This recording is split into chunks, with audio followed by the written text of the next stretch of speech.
أعوذ بالله من الشيطان الرجيم. بسم الله الرحمن الرحيم. الف لام ميم صاد كتاب أنزل إليك فلا يكن في صدرك حرج منه لتنذر به وذكرى للمؤمنين. سورة الاعراف مکی صورت ہے، نزول میں 39 نمبر پر ہے، بعد الجن. سورۃ الجن کے بعد نازل ہو چکا ہے. ترتیبی مصحف میں 7 نمبر پر ہے. وجہ تسمیہ یہ ہے اس صورت کو سورۃ الاعراف کا نام دیا گیا ہے کیونکہ آیت نمبر 86 میں اعراف کا تذکرہ ہے. اس کو تسمیۃ الکل بسم الجز کہا جاتا ہے. یہ تسمیۃ الکل بسم الجز کے قبیل سے ہے. ربط اس میں یہ ہے کہ سورۃ الفاتحہ میں ہم نے یہ دعا کی، ایاک نعبد و ایاک نستعین. سورۃ البقرہ میں اس پر مزید وضاحت ذکر ہوگی، یہ لا نعبد البقر کما یعبد الیہود. اور پھر سورۃ آل عمران میں فرمایا لا نعبد آل عمران کما یعبد النصارى.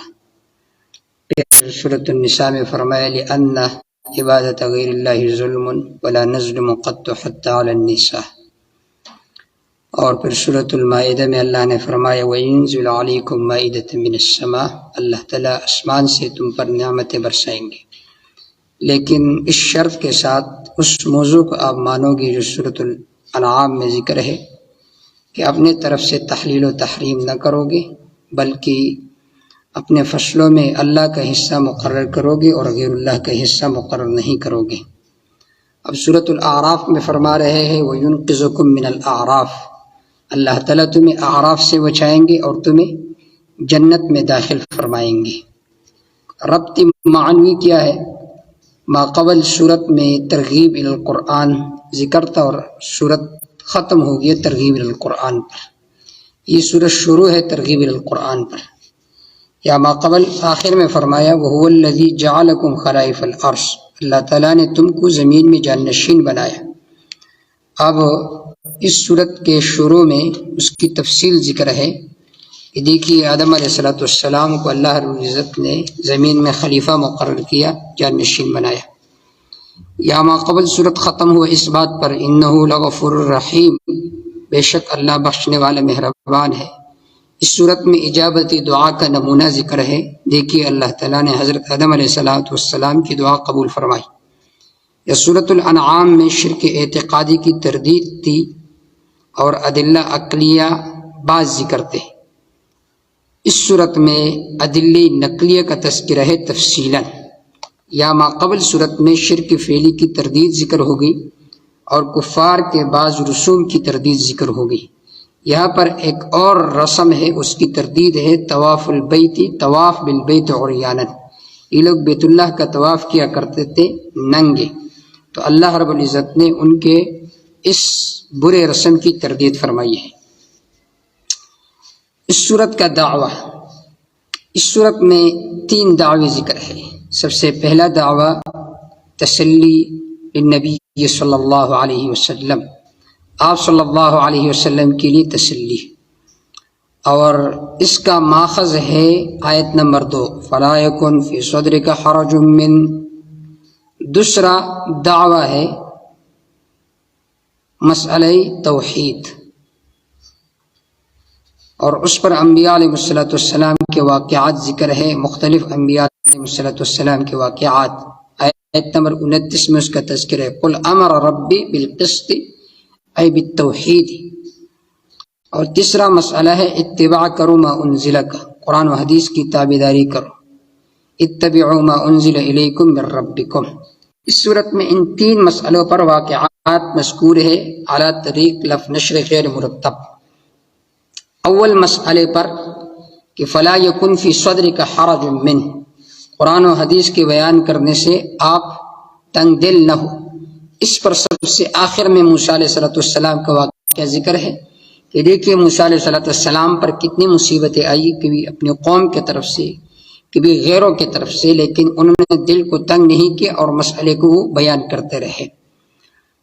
مسئلہ ثانیہ دوسرا مسئلہ اتباع کرو ما انزلک، قرآن و حدیث کی تابعداری کرو، اللہ کے حکم کی تابعداری کرو۔ اس پر شیطان اور آدم علیہ السلام کا واقعہ ذکر ہے۔ دیکھیے آدم علیہ السلام نے اللہ کے حکم کی تابعداری کی، اللہ تعالیٰ نے ان کے توبہ کو قبول فرمایا، شیطان نے سجدہ سے انکار کیا تو وہ مردود ہوا۔ مسئلہ ثالثہ مسئلہ توحید، اس پر انبیاء علیہ السلام کے واقعات ذکر ہے۔ حضرت نوح علیہ السلام کا واقعہ ذکر ہے آیت نمبر 59 میں، پھر ہود علیہ السلام کا واقعہ ذکر ہے آیت نمبر 65 میں، پھر صالح علیہ السلام کا واقعہ ذکر ہے آیت نمبر 73 میں، پھر شعیب علیہ السلام کا واقعہ ذکر ہے آیت نمبر 86 میں، کہ ان سب انبیاء علیہ السلام نے اس مسئلے کو بیان کیا، لہٰذا آپ نے بھی اس مسئلے کو بیان کرنا ہے۔ مشکلات السورہ الف لام میم، اللہ تعالیٰ جانتے ان حروف کے معانی کو، اس کو حروف مقطعات کہا جاتا ہے، یعنی وہ حروف جو سورتوں کے شروع میں ہو، اور اس کا جو لفظی معنی ہے اور مرادی معنی ہے یہ کسی کو معلوم نہیں ہے۔ اگرچہ بعض مفسرین نے اس بارے میں مختلف توجیحات ذکر کی ہے، لیکن وہ ساری ظنی ہے۔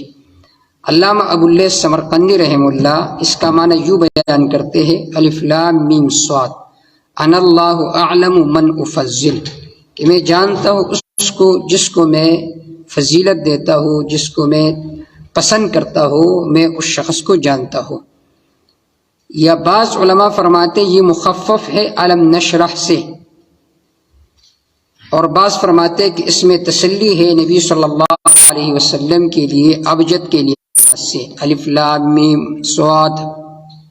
الف کا عدد ہے ابجد کے حساب سے 1، لام کا عدد ہے 30، میم کا عدد ہے 40، صاد کا عدد ہے 90، تو سب کو جمع کر کے یہ پورا عدد 161 بن جاتا ہے۔ اس میں نبی صلی اللہ علیہ وسلم کے لیے تسلی ہے کہ اے میرے محبوب 161 سال پورے ہوں گے تو پوری دنیا میں اللہ تعالیٰ اس دین کو، اس قرآن کو پھیلائیں گے۔ چنانچہ ہارون الرشید کے اقتدار میں چین، روم، ہندوستان تک اسلام پہنچ چکا تھا، اور امام ابو حنیفہ رحمہ اللہ، امام ابو یوسف رحمہ اللہ نے ہارون الرشید کے حکم پر ایک کتاب لکھی، کتاب الاموال، جن میں خراج کے مسائل کے تفصیل کے ساتھ۔ ایک مرتبہ مأمون کے زمانے میں امام ابو حنیفہ رحمہ اللہ کے خلاف مصر میں رئی نامی شہر میں علماء جمع ہو گئے۔ امام صاحب رحمہ اللہ کے خلاف انہوں نے باتیں شروع کی۔ جب مأمون الرشید کو اس بات کا علم ہوا تو انہوں نے سب کو جمع فرمایا اور پھر فرمایا میں تم سے 14 مسائل ایسے پوچھوں گا، تم نے امام ابو حنیفہ رحمہ اللہ کی جو اصول ہے اس کے طرف دیکھتے ہوئے بغیر اس کا جواب دینا ہے۔ تو سب علماء چپ ہو گئے۔ تو اس وقت ہارون الرشید نے کہا کہ اگر تمہارے اندر، مامون الرشید نے کہا اگر تمہارے اندر یہ بوڑھا عالم نظر بن شمیل نہ ہوتا تو میں تم سب کو گرفتار کر لیتا۔ تو الف لام میم صاد اس میں تسلی ہے نبی صلی اللہ علیہ وسلم کے لیے۔ اللہ تعالیٰ جانتے ہیں ان حروف کے معانی کو۔ کتاب انزل الیک، یہ عظیم الشان کتاب ہے جو آپ کی طرف اتاری گئی ہے۔ ولا یکن فی صدرک حرج، بس آپ کے دل میں تنگی نہ ہو اس قرآن کے بیان سے، لتنذر بہ، تاکہ آپ ڈرائے اس کے ذریعے سے لوگوں کو، وذکریٰ للمؤمنین، نصیحت ہے ایمان والوں کے لیے۔ تو تسلی للنبی صلی اللہ علیہ وسلم۔ دوسرا مسئلہ اتباع کرو ما انزلک، اتبعو تابعداری کرو، ما اس کا، انزل الیکم جو تمہارے طرف اتارا گیا ہے، من ربکم تمہارے رب کی طرف سے۔ ما عام ہے، قرآن اور حدیث دونوں کو شامل ہے۔ ولا تتبعوا من دونہ اولیاء، اللہ تعالیٰ کے علاوہ اور دوست نہ بناؤ شیاطین میں سے۔ قلیلا ما تذکرون، بہت تھوڑے لوگ تم میں سے نصیحت حاصل کرتے ہیں۔ وکم من قریۃ اہلکناھا، کتنے بستی والے تھے جن کو ہم نے ہلاک کیا تھا۔ فجاء بأسنا بیاتا، آئے تو ان کے پاس ہمارا عذاب رات کے وقت، او ہم قائلون، او یا بمانا واو کے ہے، وہم قائلون، اس حال میں کہ وہ شرک کی بات کرنے والے تھے۔ قائلون کہنے والے تھے، لوگوں کو شرک کی دعوت دینے والے تھے۔ یا او ہم قائلون، او تنویع کے لیے ہے، آئے ان کے پاس ہمارا عذاب رات کو، اور بعض ایسے تھے قائلون کہ دوپہر کے وقت ان پر عذاب آ گیا، کیونکہ یہ دونوں اوقات غفلت کے ہوتے ہیں۔ وما کان دعواہم اذ جاءہم بأسنا، نہیں تھی ان کی فریاد کہ ان کے پاس ہماری عذاب آ گئی، الا ان قالوا، مگر یہ بات تھی کہ ان نے کہا یقین ہم تو ظالم ہے، فلنسألن الذین ارسل الیہم، ضرور بضرور میں پوچھوں گا ان لوگوں سے ارسل الیہم جن کی طرف انبیاء علیہ السلام بھیجے گئے تھے، ولنسألن المرسلین، ضرور بضرور میں پوچھوں گا بھیجے ہوئے پیغمبروں سے۔ پھر سوال یہ اٹھتا ہے اللہ کیوں پوچھ رہے؟ اللہ تعالیٰ علیم بذات الصدور نہیں ہے؟ جواب فَلَنَقُصَّنَّ عَلَيْهِمْ بِعِلْمٍ، ہم بیان کریں گے ان پر اپنے علم کے مطابق، وَمَا كُنَّا غَائِبِينَ، نہیں تھے ہم بے خبر۔ دیکھیے اس آیت سے معلوم ہوتا ہے کہ اللہ رب المجرمین سے پوچھیں گے، جبکہ سورۃ قصص آیت نمبر 78 دیکھیے، سورۃ قصص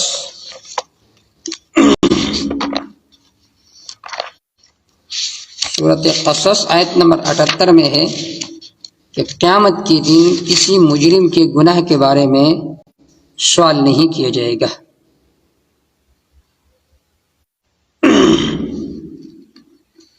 پارہ نمبر 20، وَلَا يُسْأَلُ عَنْ ذُنُوبِهُمُ الْمُجْرِمُونَ، مجرمین سے ان کے گناہوں کے بارے میں سوال نہیں ہوگا۔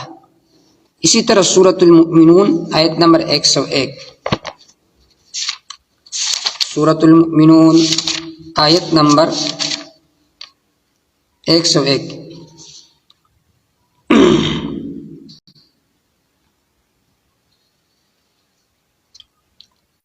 فَاتَّخَذْتُمُوهُمْ سِخْرِيًّا حَتَّىٰ أَنسَوْكُمْ ذِكْرِي وَكُنْتُم مِّنْهُمْ تَضْحَكُونَ إِنِّي جَزَيْتُهُمُ الْيَوْمَ بِمَا صَبَرُوا أَنَّهُمُ الْفَائِزُونَ۔ اللہ تعالیٰ فرماتے کہ میں نے ان کو بدلہ دیا آج کے دن بسبب ان کے صبر کے۔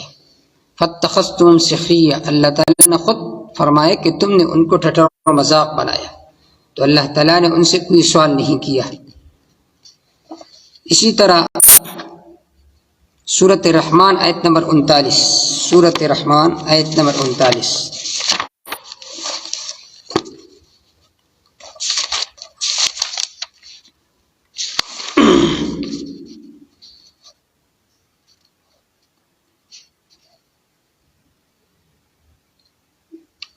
سورۃ الرحمان آیت نمبر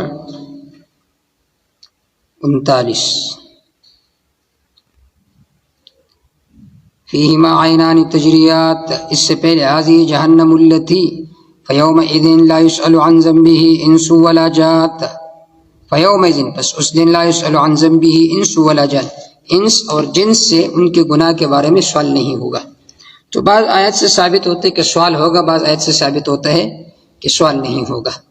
اس بارے میں تطبیق کیا ہے؟ ایک جواب یہ ہے کہ یہ سوال اور عدم سوال باعتبار مواقف متعددہ کے ہے، بعض مقامات میں سوال ہوگا اور بعض مقامات میں سوال نہیں ہوگا۔ دوسرا جواب یہ کہ سوال دو قسم پر ہے، ایک ہے بطور توبیخ اور دوسرا ہے بطور استخبار۔ جہاں پر سوال کا ذکر ہے مراد یہ ہے کہ اللہ سوال پوچھیں گے بطور توبیخ کے، اور جہاں پر عدم سوال کا ذکر ہے تو وہاں پر نفی استخبار کی ہے، اللہ اس لیے نہیں پوچھیں گے اس لیے اللہ تعالیٰ کو سب کچھ پتہ ہے تو پوچھنے کی ضرورت ہی نہیں ہے۔ والوزن یومئذ الحق، تول ہوگا اس دن اعمال کا حق یقینی طور پر۔ ومن ثقلت موازینہ، جس کے اعمال کا پلہ وزنی ہو گیا، باری ہو گیا، فاولئک هم المفلحون، بس یہی لوگ پورے کامیاب ہے۔ موازین جمع میزان کی، جمع ذکر کیا اس لیے کہ اعمال زیادہ ہوں گے تو اس لیے موازین جمع ذکر کیا گیا۔ من خفت موازینہ، اور جس کے اعمال کا ترازو ہلکا ہو گیا، ہلکا کب ہوگا؟ جب وہ عمل قرآن و حدیث کے خلاف ہو۔ اولئک الذین خسروا انفسهم، بس یہ وہ لوگ ہیں جنہوں نے اپنے آپ کو تاوان میں ڈالا تھا، بما کانوا بآیاتنا یظلمون، بسبب اس کے کہتے یہ لوگ ہماری آیات کی ناقدری کرنے والے۔ قیامت کے دن اعمال کا وزن ہوگا۔ ایک فرقہ تھا معتزلہ، وہ اس بات کے منکر تھے کہ اعمال کا وزن نہیں ہوگا، اس لیے وہ کہا کرتے تھے وزن اس چیز کا ہوتا ہے جس کا جسم ہو، جو جوہر ہو، اور عمل تو عرض ہے، اعراض کا وزن نہیں ہوتا۔ اسی وجہ سے امام بخاری رحمہ اللہ نے ان لوگوں کی تردید کی ہے اپنی کتاب الجامع الصحیح البخاری میں، اور آخری حدیث یہ لے کر آئے کہ جناب رسول اللہ صلی اللہ علیہ وسلم فرماتے کلمتان خفیفتان علی اللسان ثقیلتان فی المیزان حبیبتان الی الرحمن سبحان اللہ وبحمدہ سبحان اللہ العظیم۔ اب امام بخاری رحمہ اللہ نے اس حدیث کو لا کر فرمایا کہ دیکھیے یہاں پر فرمایا ثقیلتان فی المیزان کہ یہ دو کلمے بہت زیادہ باری ہوں گے ترازو میں، تو معلوم ہوتا ہے کہ اعمال کا وزن ہوگا۔ شروع میں ابتدائی زمانہ میں لوگوں نے اس کے مختلف جوابات دی کہ اعمال سے مراد یہ ہے کہ وہ اعمال متشکل ہوں گے، تو جب متشکل ہوں گے تو جواہر ہوں گے اور جواہر کا وزن ہو سکتا ہے۔ بعض حضرات نے یہ جواب دیا ہے کہ اعمال سے مراد صاحب اعمال ہے، یعنی جن لوگوں نے اعمال کی ہے تو ان کا وزن ہوگا۔ بہرحال اس زمانے میں تو اس کا جواب دینا بالکل آسان ہے، لیکن میں جو باتیں کر رہا ہوں یہ عرض ہے، یہ ریکارڈ ہو رہے ہیں، تو عرض بھی ریکارڈ ہو سکتا ہے۔ اسی طرح آپ کو بخار ہے، کتنا بخار ہے، یہ بھی عرض ہے، یہ بھی ڈاکٹر وغیرہ آپ کو بتا رہے ہیں کہ آپ کو اتنا بخار ہے، تو اعراض کا بھی وزن ممکن ہے، کیونکہ جب دنیا کے اندر ایسا آلہ موجود ہے کہ جو اعراض کا وزن کر سکتا ہے، تو اللہ تعالیٰ اس بات پر پوری طور پر قادر ہے کہ اعراض کا اللہ تعالیٰ وزن فرمائے۔ تو اس دنیا کے جو اعراض ہے وہ وہاں پر اعیان ہوں گے، تو لہٰذا کوئی اعتراض باقی نہیں رہا۔ وَلَقَدْ مَكَّنَّاكُمْ فِي الْأَرْضِ تحقیق ہم نے جگہ دی ہے تم کو زمین میں، وَجَعَلْنَا لَكُمْ فِيهَا مَعَائِشَ اور ہم نے دے دی تم کو فیا اس میں معائشہ گزران کے اسباب، قلیلا ما تشکرون بہت تھوڑے لوگ تم میں شکر ادا کر رہے ہیں۔ وَلَقَدْ خَلَقْنَاكُمْ اب یہ مسئلہ ذکر ہوا اتباع کرو ما انزلک، اس پر واقعہ بیان ہو رہے آدم علیہ السلام کا اور شیطان کا۔ وَلَقَدْ خَلَقْنَاكُمْ تحقیق ہم نے تم کو پیدا کیا تمہارے آبا و اجداد کو، ثم صورناکم پھر یہ بھی سنو ہم نے تم کو شکل و صورت دی، ثم قلنا للملائکہ ثم تاکید ذکر کے لیے، پھر یہ بھی سنو ہم نے کہا فرشتوں سے سجدہ کرو آدم علیہ السلام کے طرف، سب نے سجدہ کیا مگر ابلیس نے نہیں کیا۔ لم یکن من الساجدین نہیں تھے وہ سجدہ کرنے والوں میں سے۔ قال فرمائے اللہ تعالیٰ نے ما منعک کس چیز نے تجھے روکا، اللہ تسجدہ کہ تو نے سجدہ نہیں کیا، اس امرتک جب میں نے تمہیں حکم کیا۔ قال انا خیر منہ اس نے کہا کہ میں بہتر ہوں، منہ اس سے یعنی آدم علیہ السلام سے میں بہتر ہوں۔ خلقتنی من نار تو نے مجھ کو پیدا کیا ہے آگ سے، وخلقتہ من طین اور آپ نے اس کو پیدا کیا ہے مٹی سے۔ قال فاہبط منہا فرمایا اللہ تعالیٰ نے اتر جاؤ یہاں سے، فما یکون لک ان تتکبر فیہا پس تیرے لیے یہ لائق نہیں تھا، تیرے مناسب نہیں تھا کہ تو اس میں تکبر کرتا۔ فخرج بس نکل جا، انک من الصاغرین بے شک آپ ذلیلوں میں سے ہے۔ قال وہ کہنے لگا انظرنی مجھے مہلت دو الی یوم یبعثون دوبارہ زندہ ہونے کے دن تک۔ قال انک من المنظرین اللہ نے فرمایا تجھے مہلت دیا گیا۔ اب دیکھیے شیطان نے کہا کہ آپ نے مجھے پیدا کیا ہے نار سے، اس وجہ سے میں بہتر ہوں، اور اس کو آپ نے پیدا کیا مٹی سے تو وہ بہتر نہیں ہے۔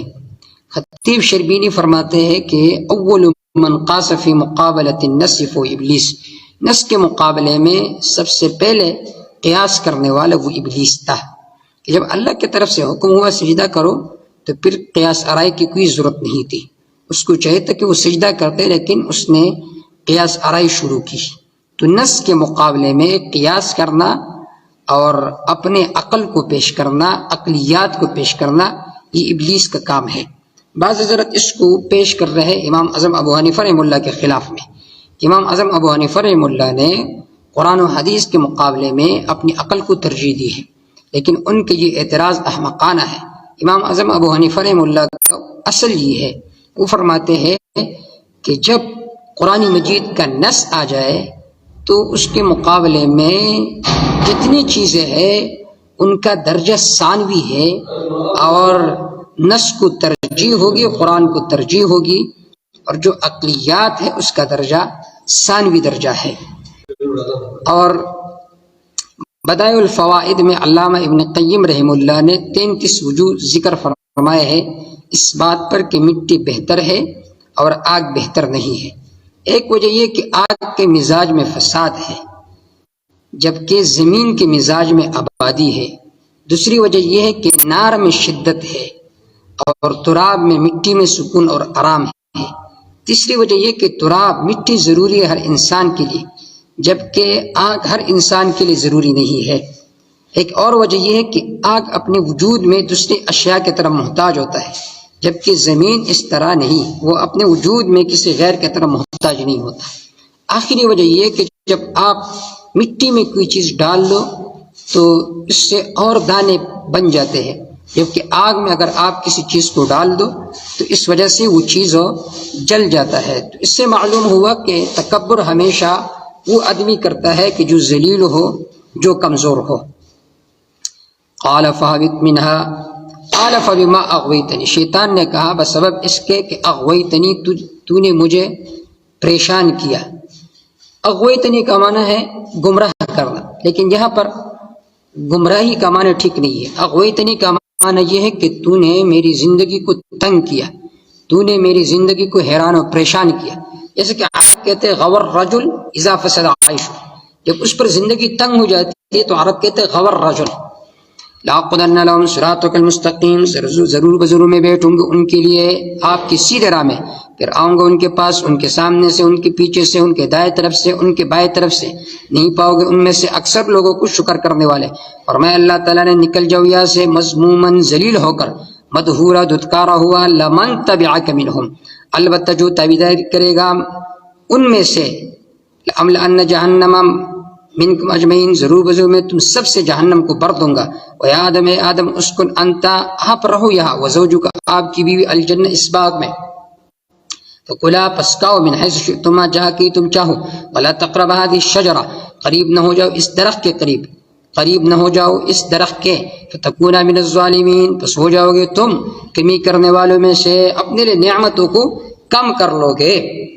وسوس لهما الشیطان، پس وسوسہ ڈال دیے ان دونوں کو شیطان نے، یبدی لهما، تاکہ ظاہر کر دے ان کے لیے، ما وہ بوریا جو چھپا ہوا عنہما ان سے، من سوآتہما، ان کے بدن سے، ان کے شرمگاہوں سے، تاکہ اعلام للعاقبت ہے، تاکہ ان دونوں کو ایک دوسرے کی جسم ظاہر ہو جائے اور پھر وہ جماع کرے، اس وجہ سے وہ پھر وہاں سے نکل جائیں گے۔ وقال دیکھے لیبدی لہما ما وریا من سوآتہم، اب سوال یہ ہے کہ اس وجہ سے ان کے جسم ظاہر ہو چکے تھے۔ تو علامہ شبیر احمد عثمانی رحم اللہ اور حکیم الامت علامہ اشرف علی تھانوی رحم اللہ فرماتے ہیں کہ یہاں پر خلعت فاخرہ مراد ہے۔ کیا مطلب؟ یعنی ان کے اوپر ایک نورانی لباس تھا، اس پل کے کانے کا اثر یہ تھا کہ اس وجہ سے وہ نورانی لباس اتر گیا۔ لیبدی لہما ما وریا من سوآتہم، سوآت کا معنی عزت۔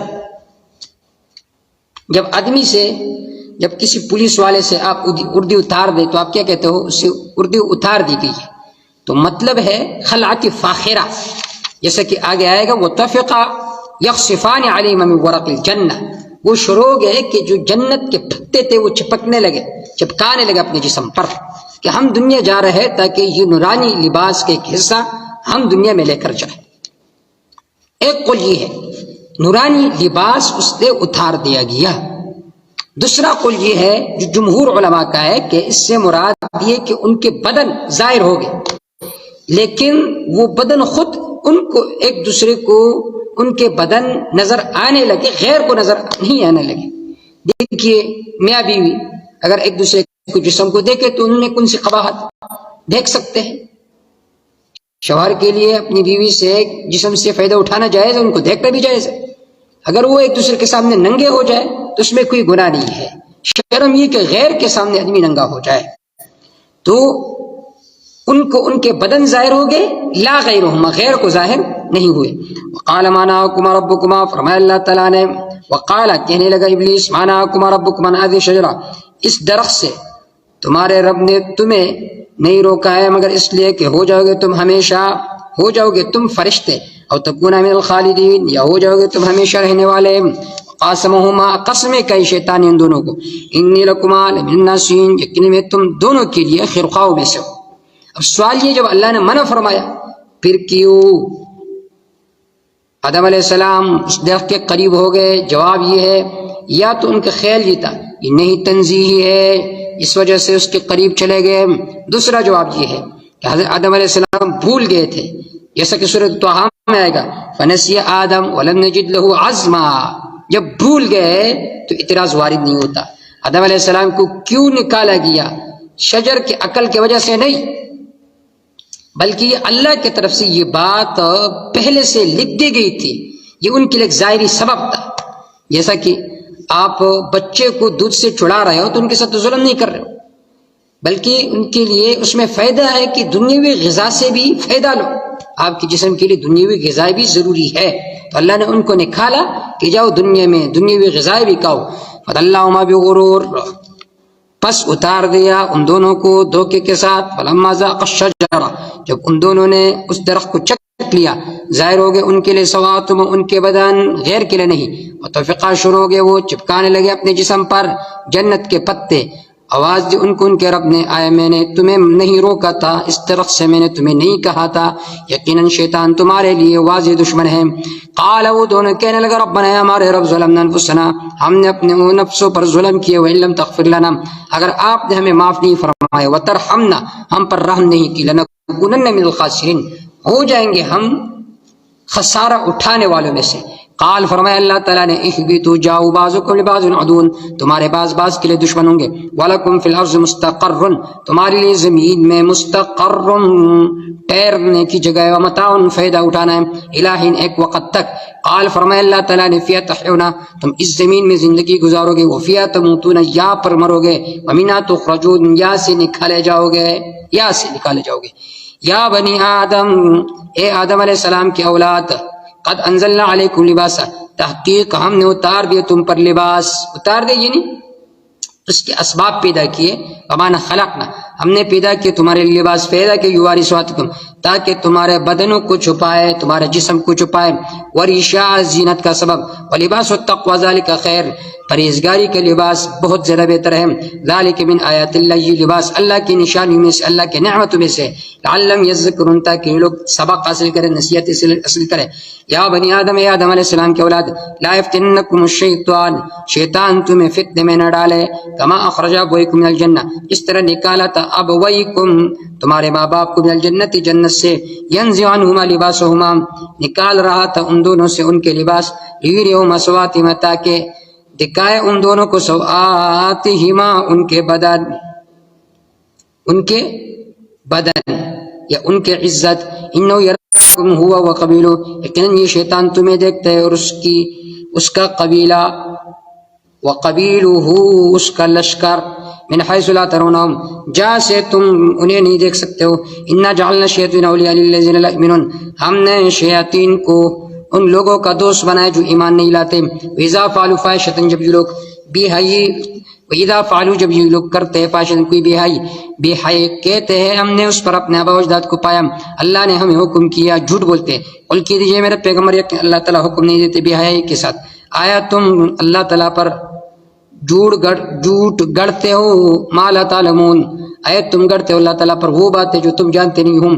قل کہہ دیجئے میرے پیغمبر امر ربی بالقسط میرا رب نے مجھے حکم کی انصاف کے ساتھ وَأَقِيمُوا وُجُوهَكُمْ اور اس کا حکم کیا ہے وَأَقِيمُوا وُجُوهَكُمْ عِنْدَ كُلِّ مسجد کہ ہر سجدہ کے وقت اپنا رخ سیدھا کرو. عند كل مسجد اے عند كل سجدۃ ہر سجدہ کے وقت اپنا رخ سیدھا کرو. وَادْعُوهُ اسی اللہ کو پکارو خالص کر کے اسی کے لیے پکار. كما بدأكم جس طرح اللہ نے تمہیں پہلی بار پیدا کیا تعودون واپس لوٹو گے تم. فریقاً ہدی ایک جماعت کو اللہ نے ہدایت دی اور ایک فریق ایسی تھی جن پر گمراہی ثابت ہو گئی تھی. یقیناً انہوں نے شیطان کو بنایا تھا دوست اللہ کے علاوہ یہ گمان کرتے کہ یہ لوگ ہدایت پر ہیں. اے آدم علیہ السلام کی اولاد خذوا زینتکم عند کل مسجد سجدہ پر حاضری کے وقت اپنی زینت کا سامان جسم پر لے لیا کرو.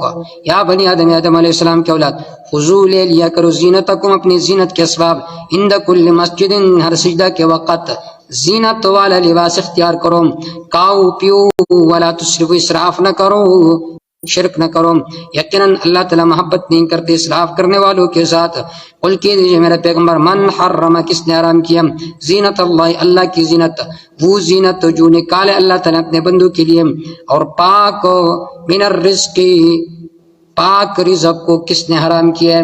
قل کہہ دیجیے میرے پیغمبر ہی یہی لباس للذین ان لوگوں کے لیے آمنوا جو ایمان لے کر آئے فی الحیات الدنیا دنیا کی زندگی میں اشتراک کے ساتھ. کافر بھی پہنتا ہے مسلمان بھی پہنتا ہے لیکن آج کل دیکھیے کافر لباس نہیں پہنتا وہ ننگا پھرتا ہے.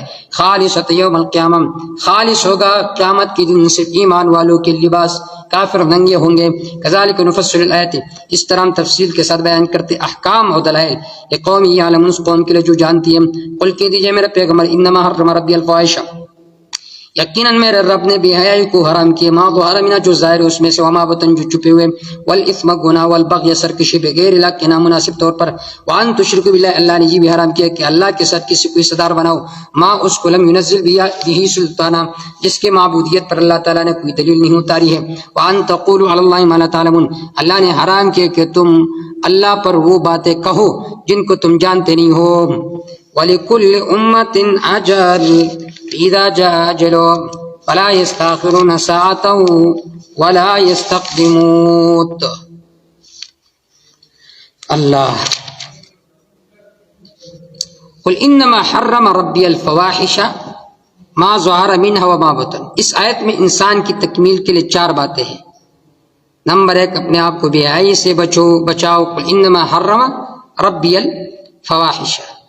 نمبر 2 مشرک اور مبتدع نہ بنو والاثم والبغی. نمبر 3 بغیر دلیل کے بات نہ کرو.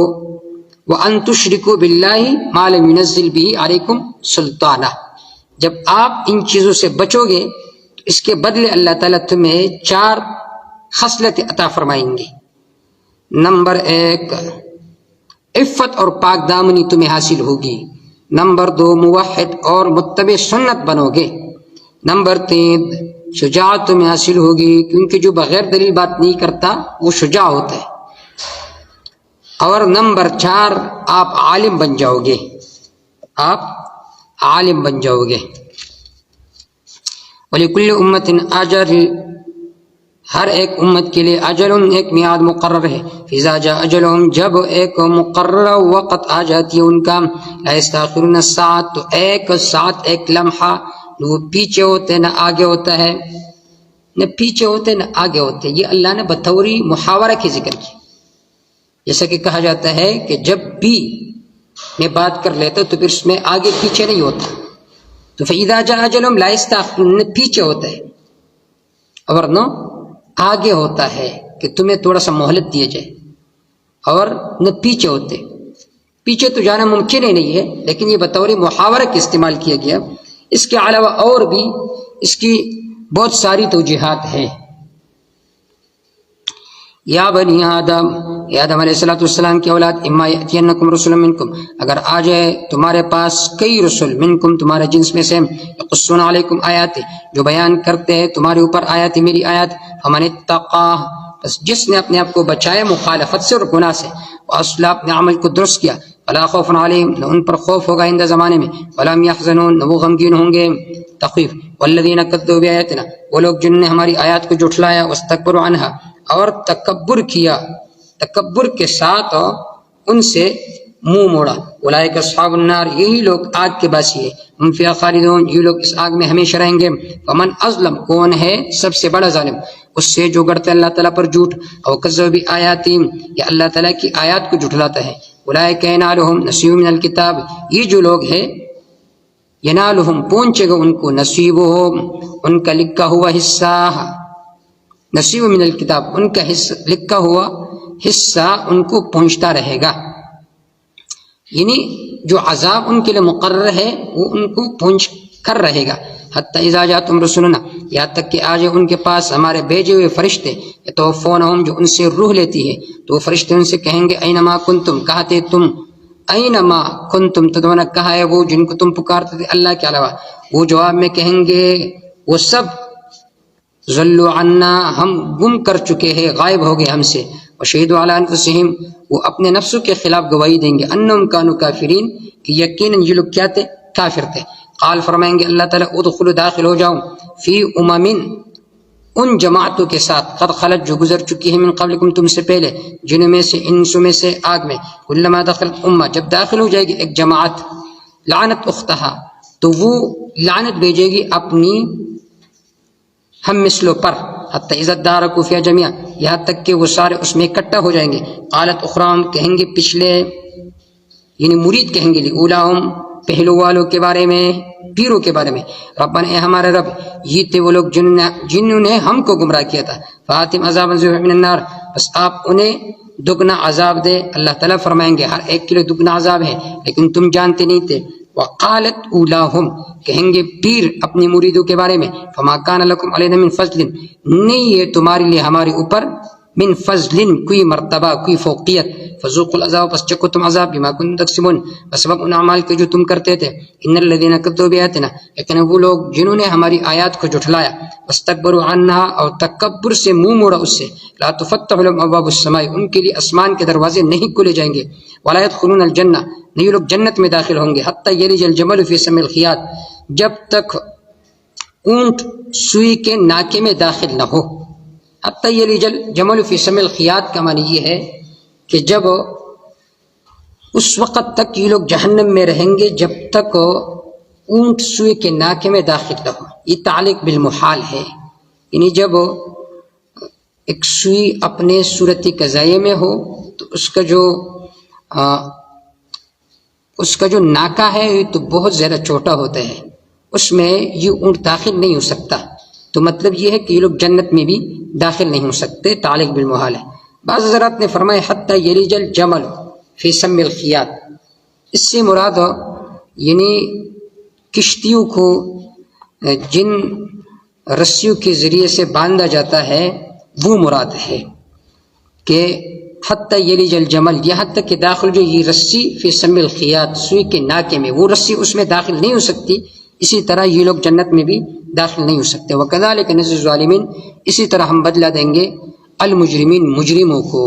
لہم من جہنم مہاد، ان کے لیے جہنم کا بچھونا ہوگا. ومن فوقہم غواش، اور اوپر سے غواشن، بستر ہوگا، یعنی نیچے بچھونا بھی جہنم کا آگ ہوگا اور اوپر بھی ان کے اوپر جہنم کی آگ ہوگی. وکذالک نجزی الظالمین، اس طرح ہم سزا دیں گے ظالموں کو.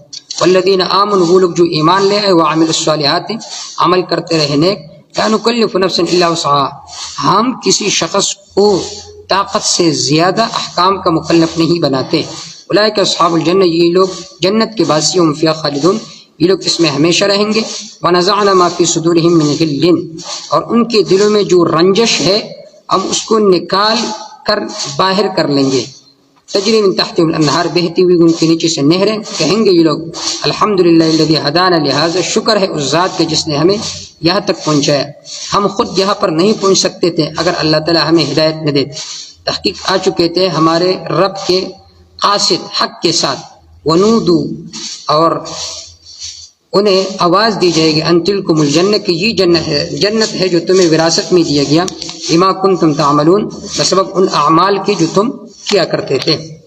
وراثت کا لفظ اس لیے ذکر کیا کہ جو چیز میراث میں مل جاتی ہے تو اس پر شفا نہیں ہو سکتا. اشارے اس بات کی طرف کہ تم ہمیشہ جنت کے باسی ہو، اب تم جنت سے نہیں نکالے جاؤ گے. ونادى اصحاب النار، آواز دیں گے اصحاب الجنت، جنت والے جہنم والوں کو، تحقیق ہم نے پا لیا وہ جو وعدہ کیا تھا ہمارے ساتھ ہمارے رب نے، سچ اے تم نے پا لیا وہ جو تمہارے ساتھ تمہارے رب نے وعدہ کیا سچا. تو وہ کہیں گے جی ہاں. بس اعلان کریں گے، ایک اعلان کرنے والے ان کے درمیان، کہ اللہ کی لعنت و پٹکار ہے ظالموں پر. ظالم وہ لوگ ہیں جو لوگوں کو روکتے تھے سیدھے راہ سے اور تلاش کرتے تھے اس میں کھجی کو. وہم بالآخرۃ کافرون، اور یہ لوگ آخرت پر انکار کرنے والے تھے. یہ آیت نمبر 45 تک ہو گیا. پھر آگے اصحاب اعراف کا تذکرہ ہے، انشاءاللہ تعالی کل ذکر کریں گے.